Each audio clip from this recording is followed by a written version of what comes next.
Hi, it's Ellie. You found the Hidden Grove, and I am making a VR today to Cosmic Creeper on TarotTube to the Oracles with Attitude tag. And I'm joined here today with my little friend. I just got back from a trip visiting one of my close friends who lives in Boston across the country, and she makes these cute little felted guys, and he is my friend. Okay, so how did I choose these decks for this tag? I basically just went through pretty quickly and pulled out oracles that I feel like have a type of snarkiness or attitude or almost like toughness to them. I feel like I interpreted the word attitude in different ways for each of the oracles I chose, so we'll see how that goes, but let's get into it. What should I start with? Okay. The first oracle I chose, which I keep in this bag, is the Tantric Dakini oracle. Now, this oracle is really beautiful. First of all, I love the collage in this oracle, but it also is, it's seriously unserious. Like, I don't know how to describe that. It is like goofy but also very serious at the same time.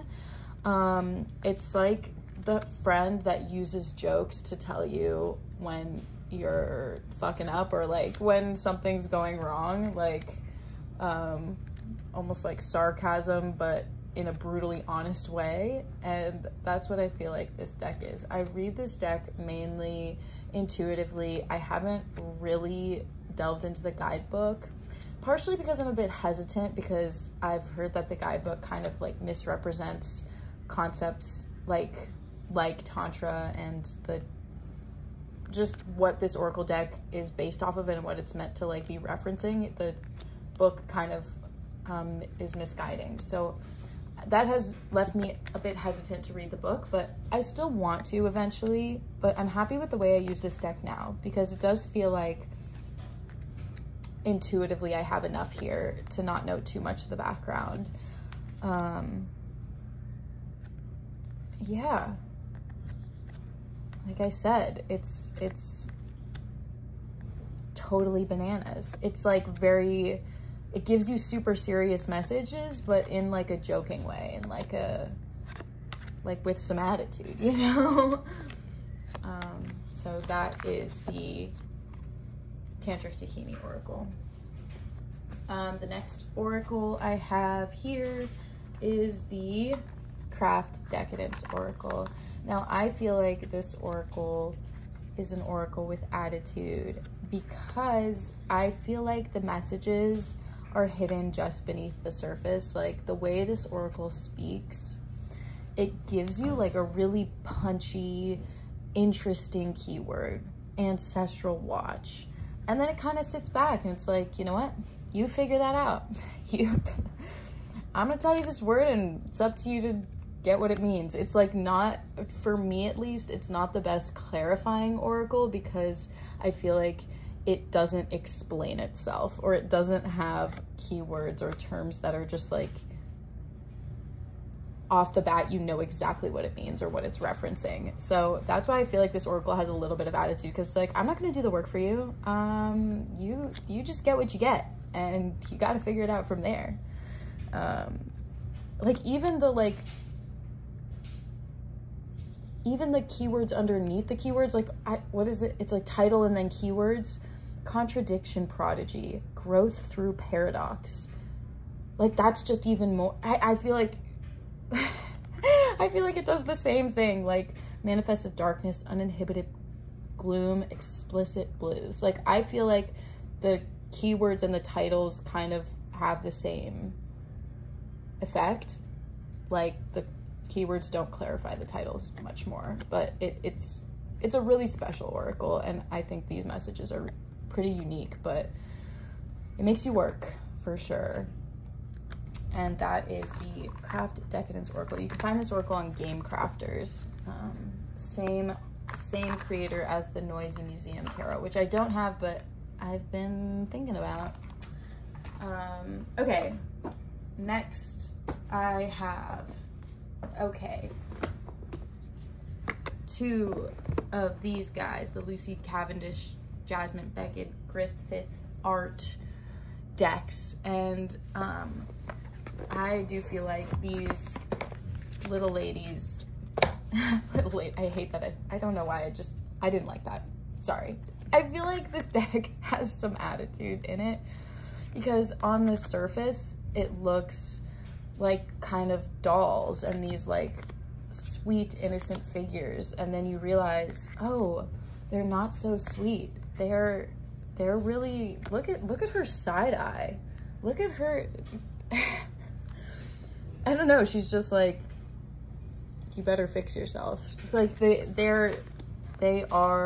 have an attitude to them.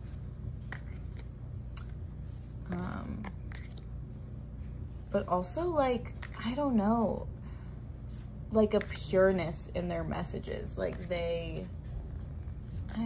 yeah. These decks are a lot more intense than when I first got them. I was anticipating them to be, because I feel like I did get like kind of caught up in that like, oh, the big eyes, kind of like messages from your childhood sort of thing, but it's so not that. Misfit, loner, wanderer. Attitude, right? I thought that this would feel similar to me to the Nicoletta Ciccoli Tarot, but it really doesn't. Like, it has much more punchiness and attitude, and I feel like that tarot deck is very like daydreamy and almost like, I'm using the word like a lot, sorry. Almost activating your subconscious in a way, and at least for me, it taps into like my dream world and sort of nostalgia. These don't do that. These are telling me what's wrong with me. Not what's wrong with me, but you know, like giving me guidance for what I need to fix about myself. Like a very sassy therapist, although never use tarot or oracle in place of therapy, please. Okay, what's next? Wild Unknown Archetypes. The reason I think this deck has attitude is because I feel like it is like giving me a read every time I use it. It's like,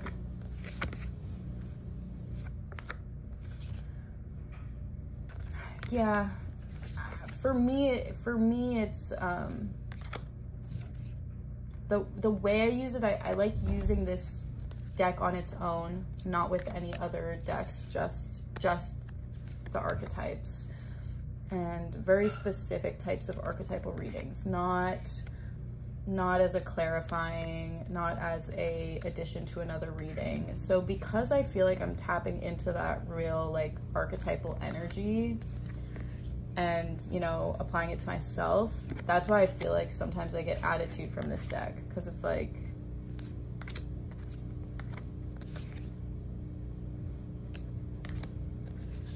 you know, it's psychoanalyzing me.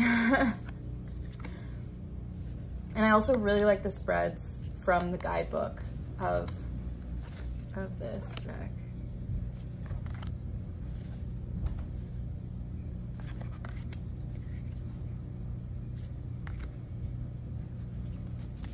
Wow. This tag is kind of hard because I don't know exactly how to describe attitude. I don't know if I tend to really anthropomorphize my decks that much or really give them like human characteristics. So this is an interesting practice in like, do I? Maybe I do. I don't know. It's just, I feel like I've never described my decks like this before.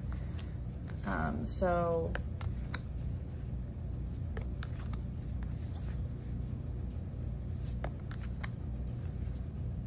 yeah, I feel like often the message I get from this guy is that, you know, sometimes you're just doing too much and you gotta chill. Not always. what's next? Next, okay, these are probably the like purest form of attitude I really have in my collection. Okay, they are the two Spirit Speak Oracle decks, and they are the Iris Oracle and the Vessel Oracle. I'm trying to remember, Mary Elizabeth Evans made these. Let's start with Iris. Iris I've been using this month in my capsule collection, and it is, wow, intense. It just tells you things that you don't want to hear, but in a pretty way. I edged mine to match the backs. This is my favorite edging I've ever done on a deck. I think the guidebook is pretty punchy and like has these kind of brief messages, but they are such amazing jumping off points for figuring out what's going on. And I feel like it just hits hard in a way that, combined with this art, makes it attitude, you know? If it was just a hard-hitting deck on its own, I wouldn't really call it like an attitude deck, but because it has this kind of like, this art style that uses bright colors, and it's almost trying to make it sweeter and make it nicer, like, hey, I'm telling you something about yourself you don't want to hear, but it's pretty. I'm being so pretty while I'm doing it. And that's why I feel like it has attitude.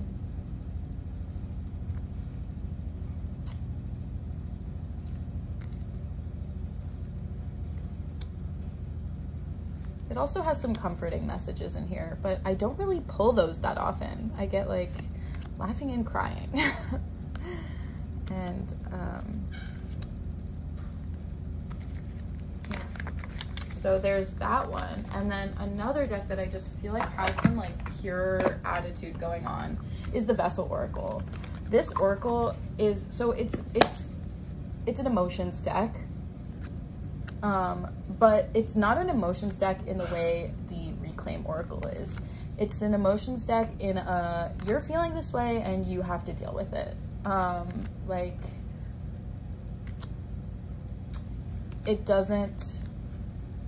it's not gonna hold your hand through that feeling, I feel like.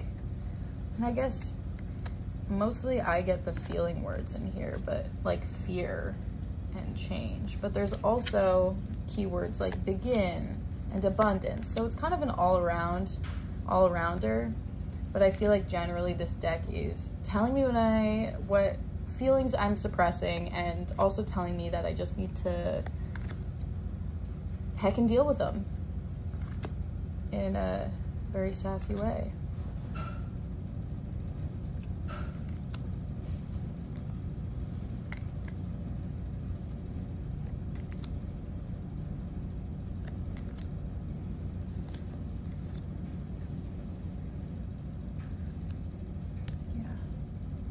So sassy. It's like this attitude with the nails and the jewelry.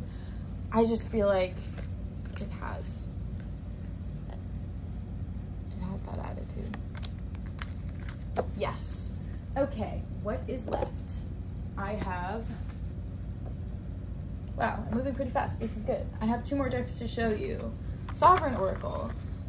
I don't know about this one. I chose it, but I'm debating myself, because the reason I chose it is because I feel like the messages are very quick and punchy.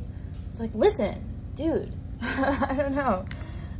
It usually helps me, this deck really helps me to ground a reading in the real world. It always brings it down to earth. It gives me action words. It gives me things I need to do, things I need to hear. So in that way, I feel like it's like a get your head out of the clouds kind of message.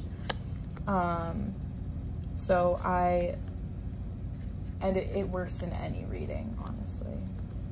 So that's kind of why I chose this, but I don't know, like, yes, all those things are true, but I don't know if that constitutes having an attitude, being quick and punchy, but I really love this deck.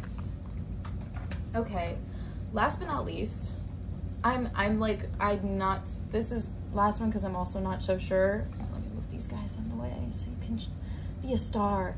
The Dark Mirror Oracle. So this is a new to me deck, the newest of the ones I'm showing you. And okay, first of all, this guidebook is so hard to read. I don't know what it is, but for whatever reason, it just doesn't, like, I read it and it doesn't make sense to me. I think it might be a translation issue, but I try to get it. I really tried, but okay, so this deck, the Dark Mirror Oracle, it's supposed to be a purely, you know, shadow work deck. That's its deal. It's like, I am dark, I don't have fluffy things inside me, but I almost feel like it does though. Like it wants to be dark and it wants to be mysterious. It's almost like your friend who is super caring and loving but looks super scary, like your friend that loves morbid things and loves to talk about death and wears super dark clothes and kind of has a shield to the outer world, but then loves you dearly and cares for you. Like, that's what this feels like. Like, she's goth. She's a bunny rabbit that dyed her fur black. I don't know. Because what I get from these messages, yes, they're intense, and the imagery is also really intense and definitely triggering, but it is also like in a loving way, and I get that from the moon phases as well. Like, when I think of the moon phases, I think of like cycling through your emotions and your femininity, and okay, that sentence didn't make sense, but I don't know if you're getting what I'm trying to describe here. It's intense, but like in a loving way. It's intense because it loves you and it wants to help you. And that intensity is what gives it attitude, you know? It's like, can't you just tell me you love me? No, I have to tell you in a harsh way because that's how I communicate. And that's why this deck has attitude. Yep. All right. That's all I got for you. Bye-bye.